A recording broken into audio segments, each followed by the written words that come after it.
Il existe un pays qui a toujours fait rêver les hommes. Un pays où les civilisations se sont succédées jusqu'au jour où les conquistadors sont venus s'échouer sur cette plage grise et brumeuse. Certains y firent fortune, et beaucoup sombreront dans la folie. Plus tard encore, d'autres viennent s'y forger des idéaux, et on repart avec le rêve de changer le monde. Je suis face à l'océan Pacifique, au Pérou. Je suis sur la terre des Incas, et je marche sur les pas d'Aguirre et de Che Guevara.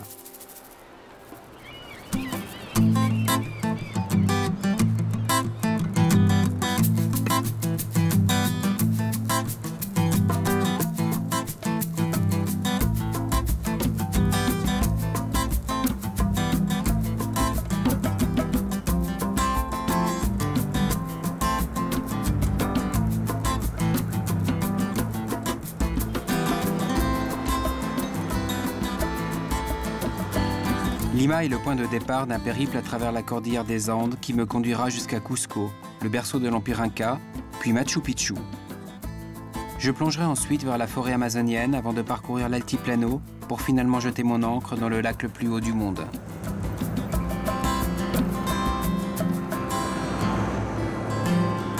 À Lima, les milliers de bus bariolés sont déjà une invitation au voyage.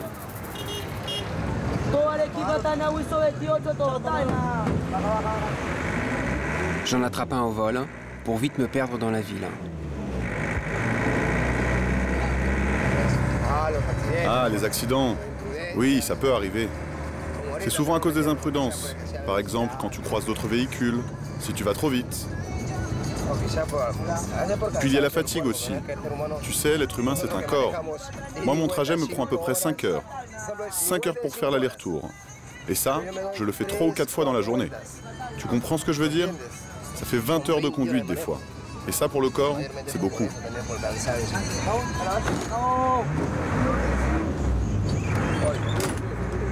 Mais en ville, il faut faire très attention quand tu prends certains bus. Sinon, même le chauffeur risque de te voler.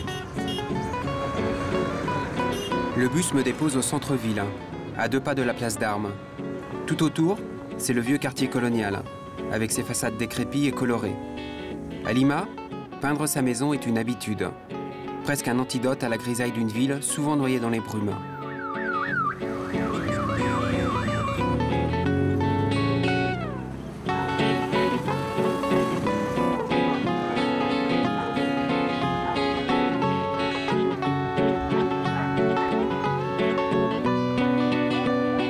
Dans le quartier populaire de Rimac, la peinture masque aussi la réalité sociale.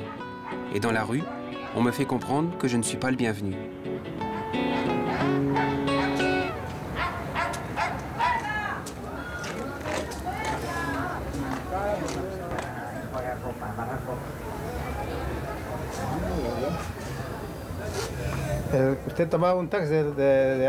Au début, je me rappelle, les taxis ne voulaient même pas venir ici.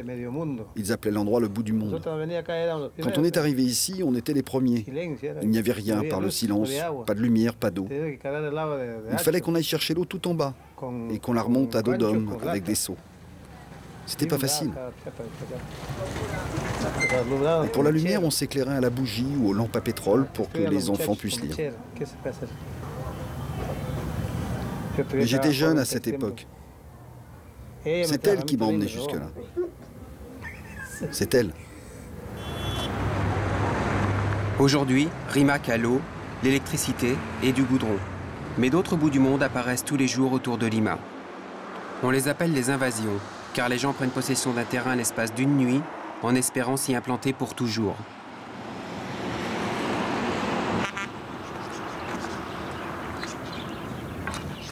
Ici, on n'a pas encore peint les maisons, mais on a déjà baptisé l'endroit d'un nom paradisiaque.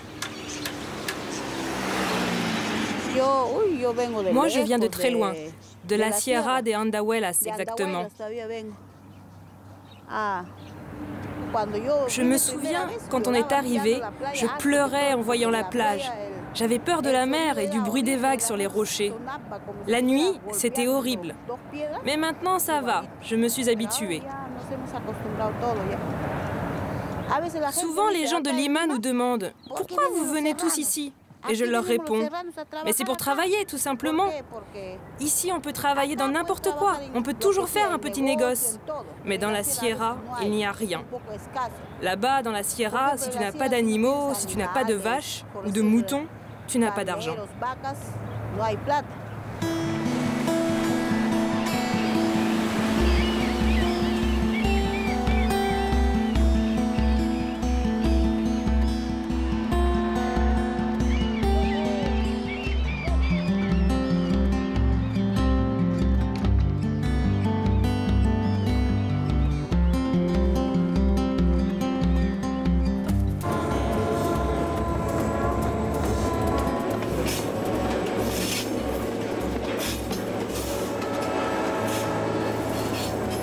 C'est en train que je quitte Lima. Un fantasme de voyageur puisque le train des cimes ne circule guère plus qu'une dizaine de fois par an. Les habitants des interminables faubourgs poussiéreux semblent d'ailleurs tout juste le remarquer. Le train relie Lima à Huancayo, au cœur de la Sierra centrale. Je m'arrêterai avant, à près de 5000 mètres d'altitude.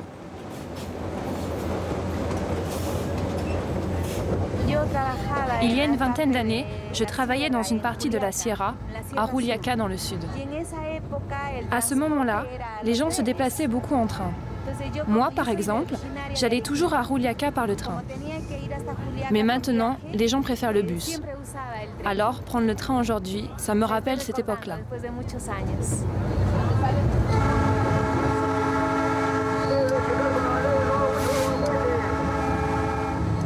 40 années d'efforts, des dizaines de tunnels, des ponts vertigineux. Le train des cimes est un habitué des superlatifs. Et les hommes qui le conduisent ont l'assurance des privilégiés.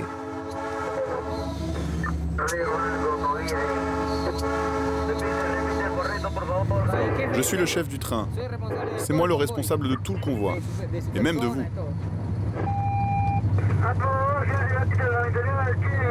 On est en communication de la locomotive jusqu'à l'arrière du train, où il y a un employé qui s'appelle le briquero. Si jamais il se passe quelque chose derrière, le briquero va me le dire.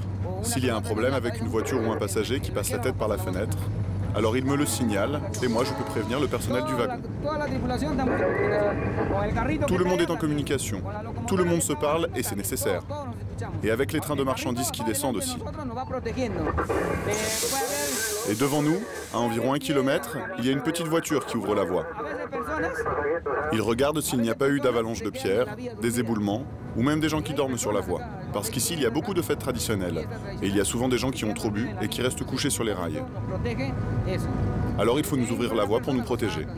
Ils enlèvent les pierres et font partir les gens. Ah oui, c'est sûr que je suis fier de travailler pour ce train. Qui ne voudrait pas travailler sur une route pareille ?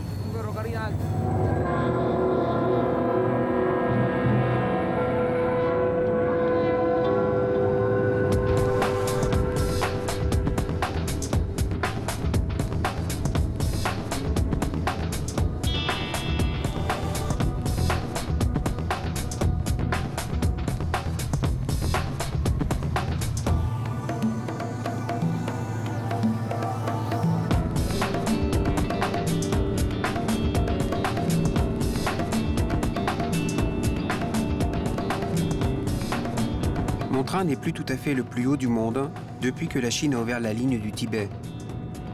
Peu importe. Et lorsque je demande au conducteur de me laisser au col d'Anticona, l'altitude des lieux suffit à mon vertige. Je rejoins la route toute proche et je sors enfin des nuages à plus de 4800 mètres au-dessus de la mer. Les personnes qui viennent de Lima à cause de l'altitude qui n'est pas la même, souvent elles s'évanouissent. Elles vomissent, elles ont mal à la tête. Oui, c'est ce qu'on appelle le soroche. Et beaucoup de touristes aussi qui ont le mal des montagnes. Même des fois, on les voit tomber. Alors on les frotte avec un peu d'alcool et on leur donne du maté de coca pour les ravigoter un peu. Et ils continuent après. Si, c'est comme ça qu'on fait.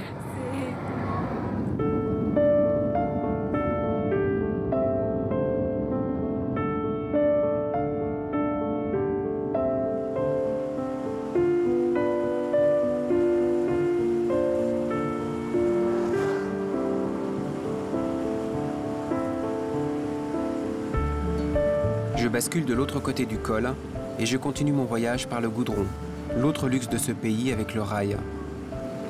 Au bout de la route, il y a La Oroya, une ville minière grise et froide.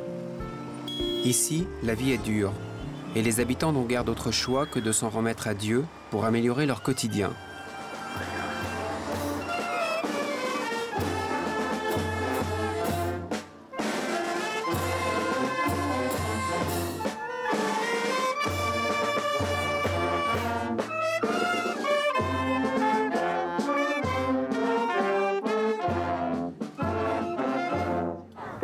Su Santa Madre la Virgen María. Que viva el pueblo católico de La Oroya. Ici, à La Oroya, il s'est déjà produit des miracles pour des personnes qui avaient fait preuve d'une grande dévotion. Des miracles pour guérir des personnes proches, des miracles pour le travail aussi. Mais c'est surtout des guérisons de personnes.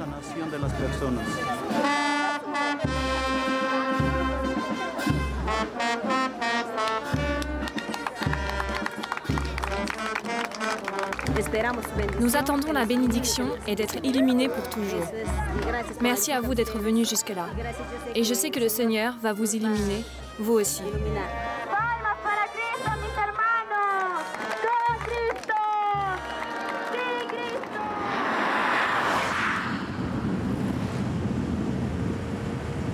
La bénédiction de Dieu sera-t-elle suffisante sur la terre des Incas? J'en doute en poursuivant sur la route qui me conduit jusqu'à Huancayo, la plus grande ville de la Sierra et aussi sa véritable porte d'entrée.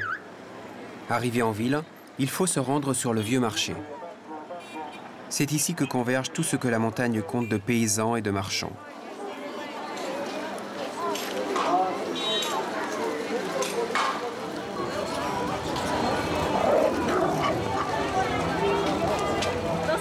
« 2 kilos pour 40 centimes. 1 kilo alors.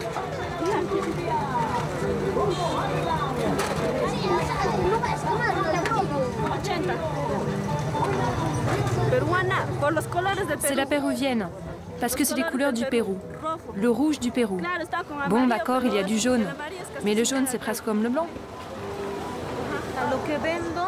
Ce que je vends, c'est toutes les herbes qui servent à la médecine naturelle. Toutes les médecines naturelles.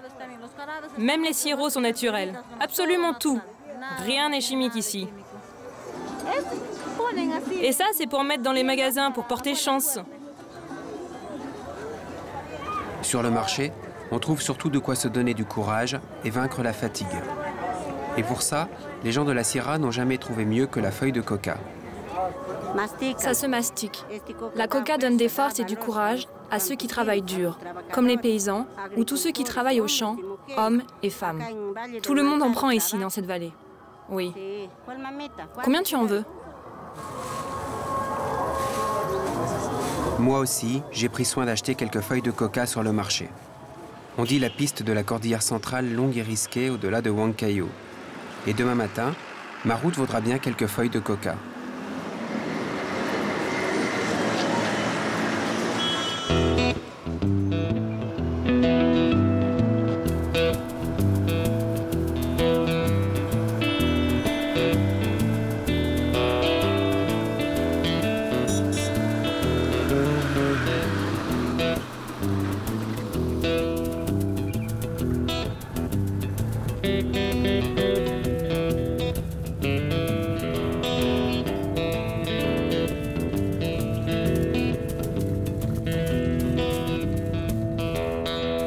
C'est la fin du goudron, la fin du chemin de fer, la fin d'une certaine idée du monde.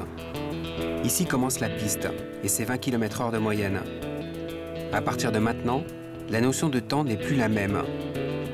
Sur cette terre rouge sang, l'humain se fait rare et il faut parfois rouler plusieurs heures avant de retrouver un village. Celui-ci s'appelle la Esmeralda, un joli nom pour un endroit loin de tout. J'y retrouve le camionneur qui m'a accompagné sur une partie du chemin.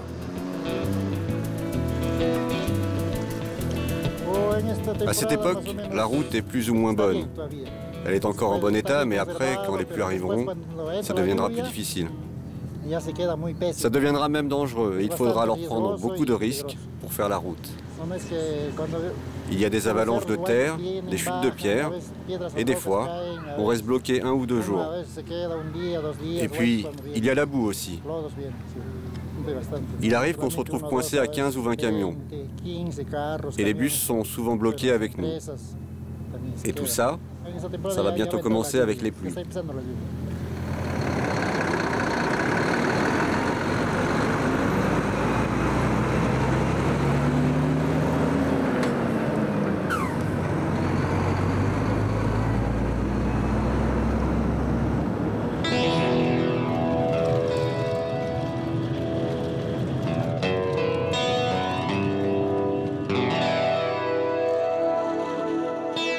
Je traverse un paysage de western. Sur le bord de la piste, des maisons d'adobe souvent vides de toute présence. De temps en temps, je croise un pick-up qui file dans la poussière. Je me rapproche d'Ayacucho, la ville qui fut pendant 15 ans l'épicentre de la guérilla du Sentier Lumineux, un mouvement d'inspiration maoïste qui prit les armes contre le pouvoir péruvien au début des années 80. Dans ces montagnes, les paysans ont été massacrés tour à tour par les guérilleros du Sentier Lumineux et par l'armée nationale. Ceux qui ne sont pas morts ont fui leurs terres.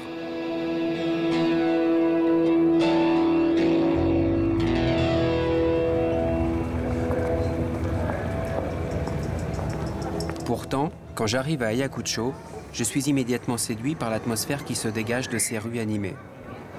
J'ai du mal à croire que la ville a été quasiment coupée du monde pendant une décennie. On estime que près de 70 000 personnes ont été victimes de la guerre entre le Sentier Lumineux et l'armée péruvienne, la plupart dans la région d'Ayacucho. Candidat aux prochaines élections locales, Mario Ber était étudiant pendant les années de guerre.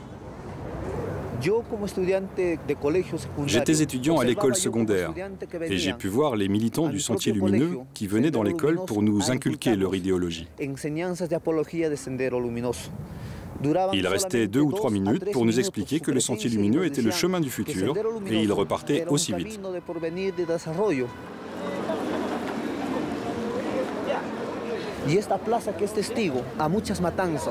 Cette place a été le témoin de beaucoup de meurtres de paysans ou de diverses autorités qui ont été exécutées ici même, sur cette place. Le Sentier Lumineux les pendait aux différents poteaux de la place pour défier le gouvernement central. C'était terrible de voir tous ces morts partout dans la ville, les autorités mais aussi des copains ou des voisins qui se faisaient mitrailler dans la rue. C'était comme ça dans Ayacucho.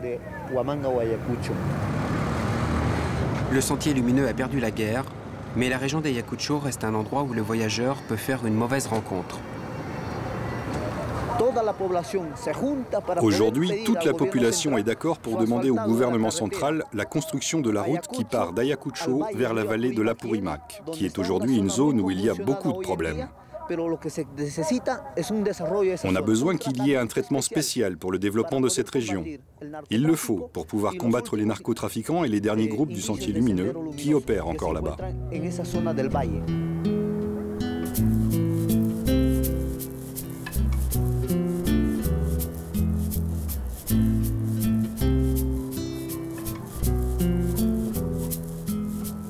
Une immense croix lumineuse domine désormais la ville.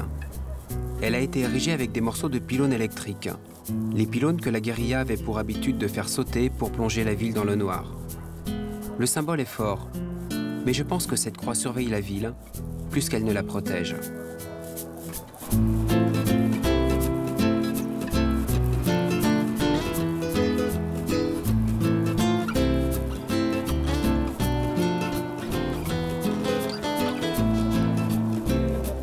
Sur les hauteurs d'Ayacucho, la paix est revenue et les paysans s'activent dans les champs. À chaque altitude correspond une culture. Ici, à 3000 mètres, c'est la pomme de terre.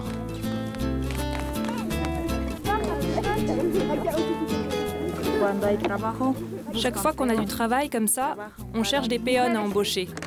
Les hommes préparent la terre et les femmes s'occupent de planter. Elles mettent les pommes de terre dans les trous et ensuite les hommes les rebouchent. C'est comme ça qu'on a l'habitude de faire. Des fois, ils travaillent pour nous et d'autres fois chez eux.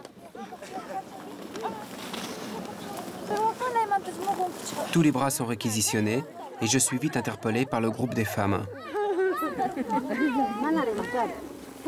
Allez, viens travailler avec nous. Nous, on travaille au moins.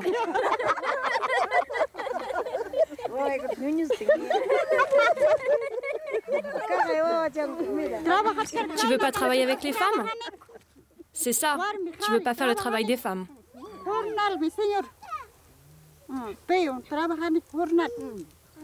Nous, c'est pour l'argent qu'on travaille ici. Tout ici, on travaille pour la paye.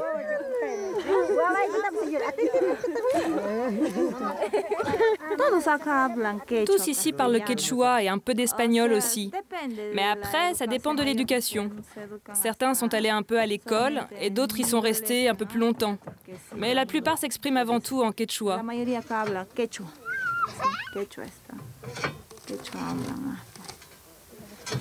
C'est pour ça qu'elles ne vous comprennent pas bien et qu'elles rigolent tout le temps.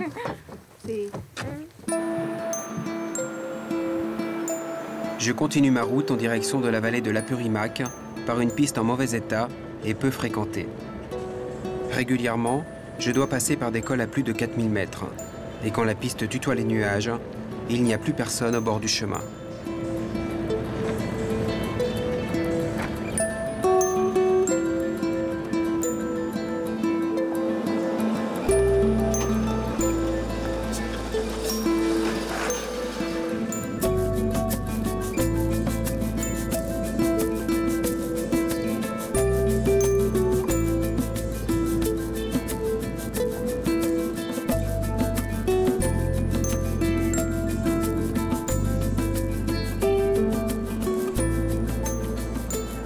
Là-haut, la montagne prend souvent des airs de steppe. Qui viendrait ici si ce n'était la route? Je m'arrête et m'enivre du vide. Il est si facile de se croire seul au monde. L'impression est trompeuse. Une centaine de mètres plus bas, le camion qui m'a accompagné dans la montée est rangé sur le côté. Pour moi, cette piste est un enchantement, mais pour les camionneurs, c'est leur quotidien. C'est la roue qui est crevée. Ça arrive toujours sur cette route. J'étais avec l'autre camion, mais il est parti devant et il m'a laissé ici. On voyage à deux. Et il doit m'attendre en bas. Pour nous, ce voyage, c'est notre routine.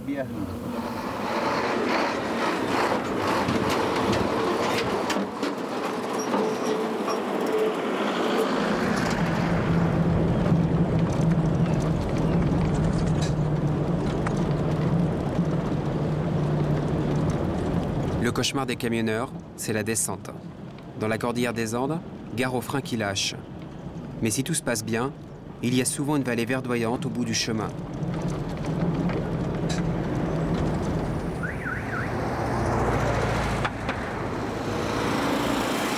Jour après jour, les camions et les bus relient ces vallées distantes de quelques dizaines de kilomètres, et pourtant si loin les unes des autres. Dans cette région où le goudron n'a pas encore réduit les distances, l'arrivée des camions est synonyme de promesse.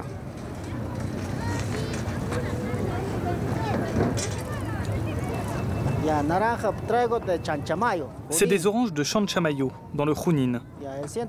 Je les vends 3 € les 100. Pour venir de là-bas, je mets 3 jours. Après, je charge ici et je retourne sur Huancayo. Puis je reprends des oranges et je reviens. Ça fait 6 jours aller-retour. C'est sûr, on n'est pas souvent à la maison.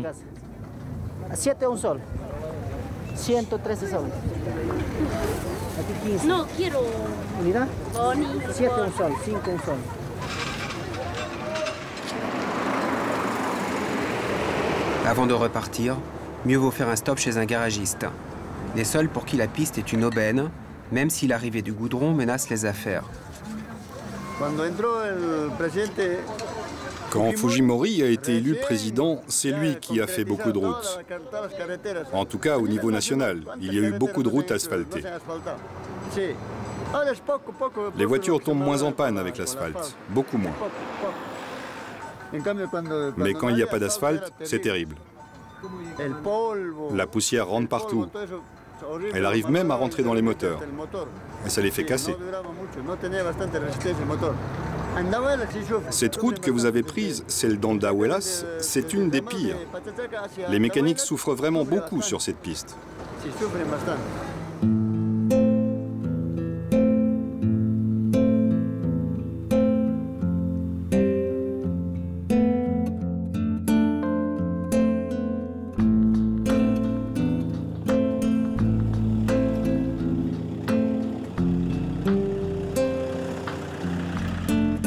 Cordillère, les hommes passent, mais les chemins restent. Les pistes d'aujourd'hui sont les sentiers d'hier et seront les routes de demain. Moi, je préfère la piste, parce qu'elle rend les hommes plus égaux. Aujourd'hui, mieux vaut avoir un vélo dans la descente, ou une bonne voiture. Mais dans quelques jours, avec les pluies qui s'abattront sur les Andes, celui qui ira à pied arrivera peut-être avant tous les autres.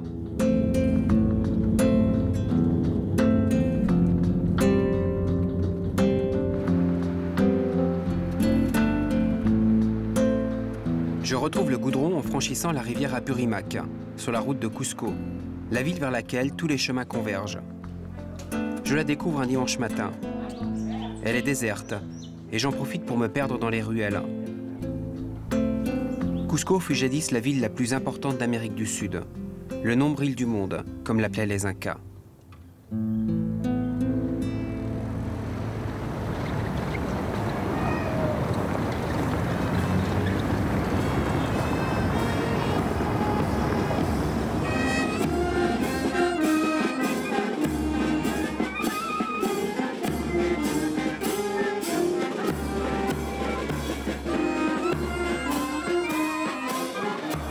Tous les dimanches matins, policiers et soldats défilent autour de la place sous le regard amusé des vieux Cusquéens.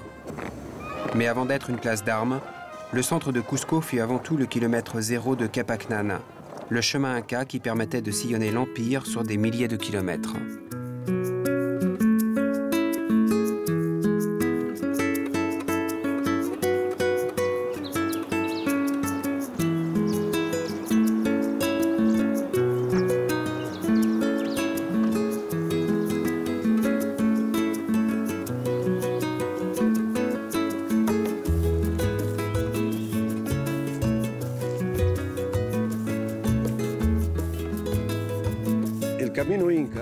Le chemin Inca, c'est Capacnan. Ce chemin se faisait en respectant la géographie de la montagne, en respectant les espaces vides et en respectant la nature telle qu'elle était. L'importance de Capacnan, à l'époque Inca, c'était de relier et de développer des populations éloignées les unes des autres. Parce qu'il faut bien comprendre qu'à chaque niveau d'altitude correspondaient différentes productions agricoles. Et ces produits, il fallait pouvoir les transporter entre les différents villages pour faire le troc. Il fallait pouvoir s'échanger les différents produits pour pouvoir vivre. Et dans le Pérou actuel, on ne fait que recopier ça, sauf que c'est des routes carrossables et qu'on ne les fait plus avec la philosophie qu'avaient les Incas. Maintenant, on détruit la montagne pour les faire.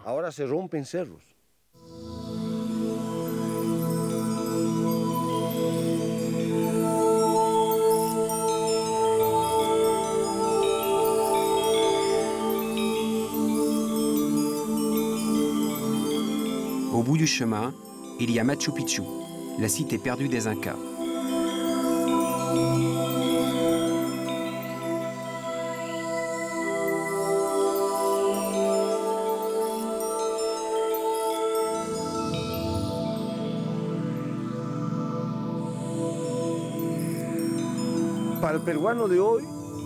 Pour les Péruviens d'aujourd'hui, et surtout si on considère qu'il s'agit d'une des 7 nouvelles merveilles du monde,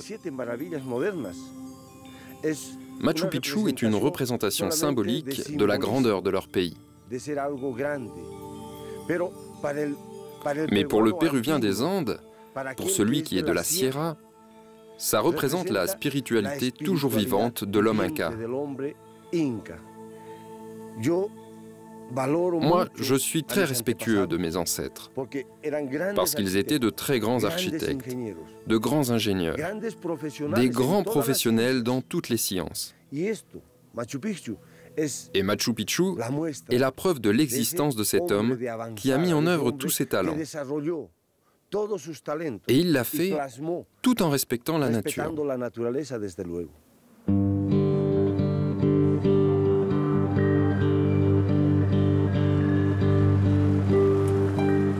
Que reste-t-il aujourd'hui de cette civilisation à part un passé idéalisé et des vestiges transformés en mannes touristiques?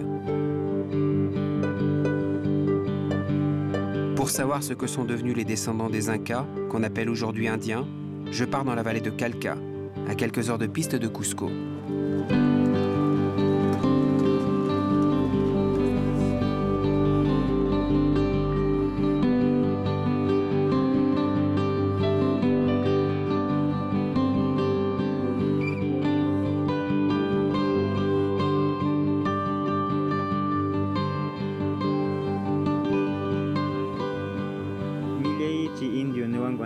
On nous appelle Indiens avec mépris. Ils disent Indiens avec des expressions de dégoût. C'est comme ça qu'on nous appelle. Les Péruviens en général nous traitent comme ça, et notre président aussi. Il ne devrait y avoir qu'un seul type de Péruviens. On devrait tous vivre en harmonie. Et on voudrait qu'on arrête de nous insulter parce qu'on habite à la campagne et qu'on ne fait pas des études. Nous travaillons la terre, ici dans les montagnes, sur les hauts plateaux. Et nous participons aussi à la production du pays. Nous produisons de la nourriture pour le peuple. Alors, entre Péruviens, on devrait se respecter et éviter de semer la haine. Les gens continuent de critiquer notre manière de nous habiller, parce qu'on porte des vêtements colorés. Ils continuent de nous appeler Indiens à cause de ça, et ils nous méprisent. Les gens de la ville, de la vallée de l'Urubamba, ils ont honte de nous. Dans la vallée de Calca, la colère gronde, et j'entrevois la complexité d'une société péruvienne qui a du mal à accepter sa diversité. Le lendemain matin, je quitte Cusco à l'aube, et je mets le cap sur la grande forêt amazonienne. 10 heures de piste et 3000 mètres de dénivelé, pour aller à la rencontre d'autres Indiens.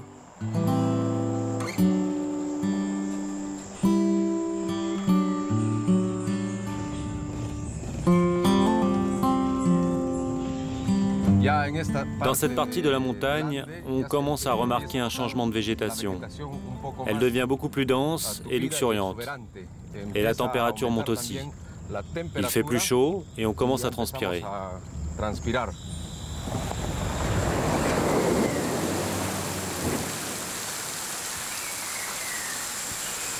La piste s'enfonce dans la selva, la jungle péruvienne dans laquelle les Incas se sont réfugiés après la conquête espagnole. Depuis des siècles, cette forêt fascine les chercheurs d'or et les explorateurs. Mais pour moi, le véritable Eldorado de la selva, c'est la vie.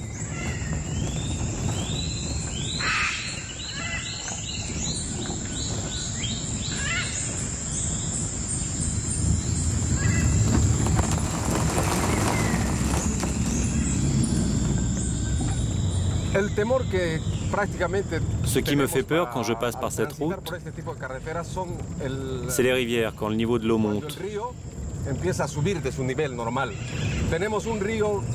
Il y en a une qui fait peur à tout le monde et qui s'appelle le Rio Carbone. On va l'atteindre dans 2 ou 3 heures de route.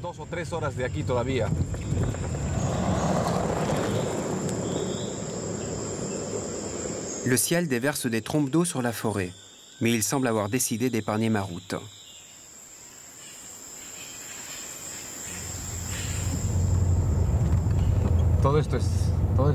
Des fois, il y a de l'eau partout. Mais là, il ne reste plus que ce bras à traverser.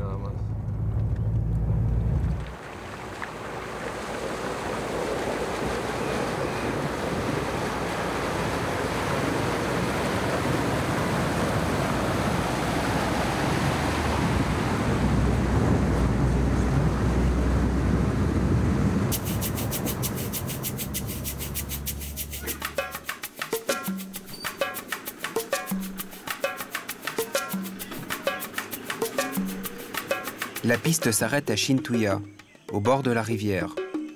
Le village est habité par les Indiens Amaracari, un des groupes qui peuplent la région. Les Amaracari de Chintuya sont à la croisée des mondes. D'un côté, la route et la civilisation moderne. De l'autre, le parc de Manu.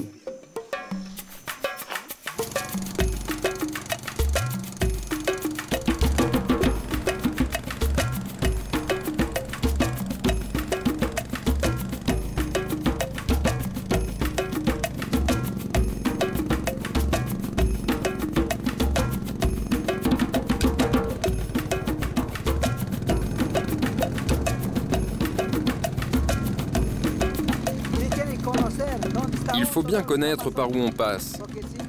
Il faut savoir où il y a du fond, parce que sinon tu restes coincé. Mais là, ça passe.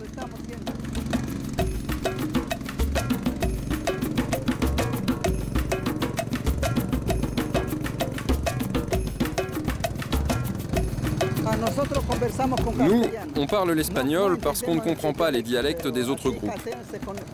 Entre Machigengas, on utilise notre dialecte. Mais avec les Piros, par exemple, on ne se comprend pas si on n'utilise pas l'espagnol. C'est la seule différence entre nous. Sinon, nous sommes égaux les uns aux autres. Nous avons le même sang, le même corps, mais on ne parle pas le même langage.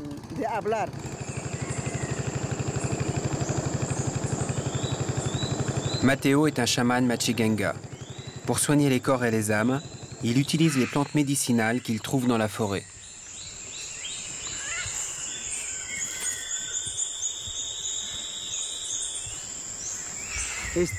Celle-ci s'appelle Arcosacha. Elle sert quand les enfants ont des petits boutons sur la peau. C'est contre les allergies.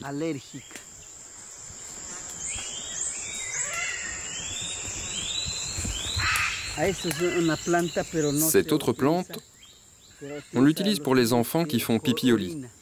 Il faut frotter le nombril avec la fleur et on utilise les feuilles pour les cérémonies chamaniques. On s'en sert comme ça, en les bougeant. Quand on prend de l'ayahuasca, le chaman appelle les visions magiques avec ses feuilles en faisant comme ça. C'est comme ça qu'on appelle les énergies.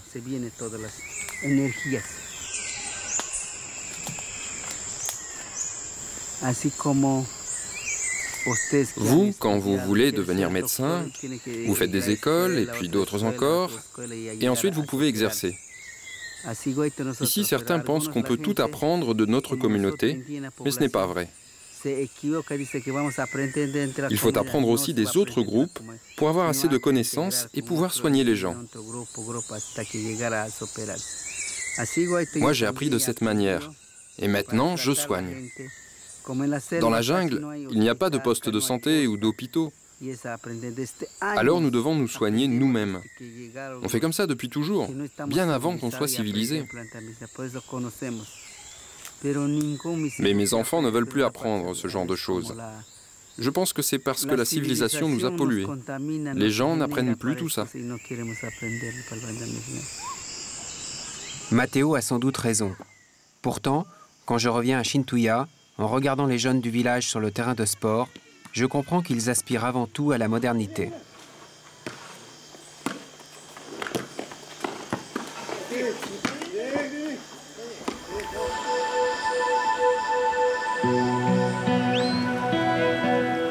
Shintuya est au bout de la piste.